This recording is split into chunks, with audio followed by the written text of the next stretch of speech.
Magandang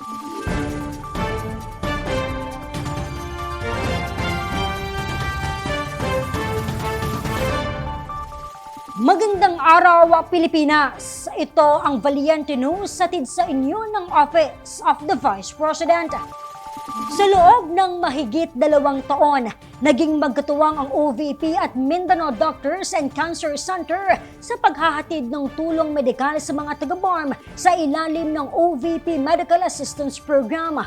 Kung paano nagsimula ang partnership sa pagitan ng tanggapan at ng ospital, alamin natin sa ulat ni Maribeth Adlawan.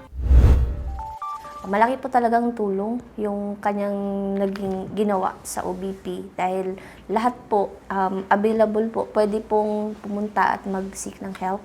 Especially na yung mga tao na nag-seek talaga po ng finances mostly.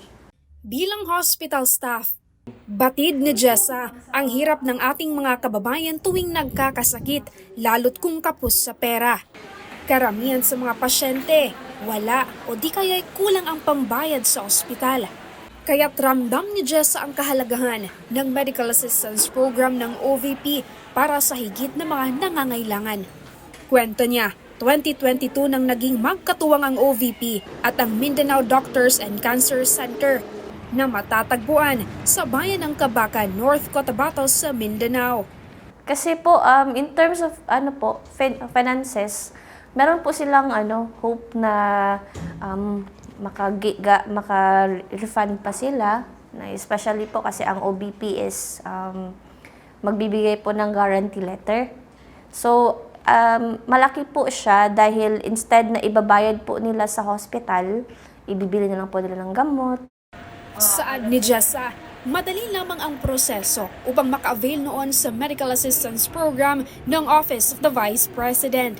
Since yung OBP po, ma'am, is madali po siyang lapitan, at the same time, hindi rin po talaga, mahirap yung kanyang mga requirements. So, yung mga nangailangan po talaga, especially na pupunta dito sa hospital, is positive talaga yung nila na meron talaga silang at least aid sa kanilang hospital bill.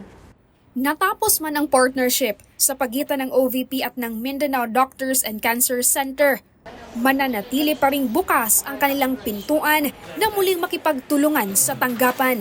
Sa ngayon, magpapatuloy ang pasilidad sa paghahatid ng dekalidad na serbisyo sa mga nangangailangan na mga Pilipino. Nakarating na rin sa ospital ang Janaza Kit ng OVP. Taos puso ko po kaming nagpapasalamat sa inyo dahil sa programa niyo po. So, God bless po sa lahat. Sa inyo po, Madam.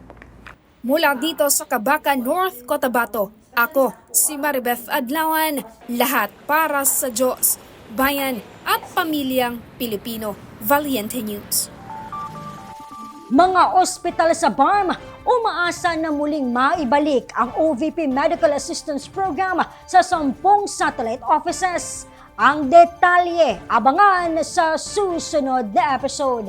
Ako si Claudette Loreto para sa makabuluhan, naninindigan at matapang na mga ulat at impormasyon. Maraming salamat.